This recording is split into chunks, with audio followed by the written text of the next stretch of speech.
Hei sipai bus silchar kaltur hi kan chuanga hemi bak chu aizol kaltur chawan tlan tawang sipai ho hin intipoi mo dewa aizol kaltur hemi baka kan chu don aizol lamkal kan chu tane hian aizol lamkal hi tam deuh chu turan omani truck lo te aizol lamkal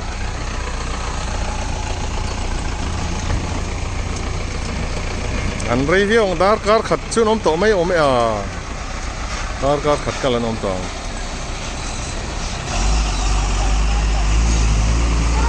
hemi zo hianin golasip dc ka kalanga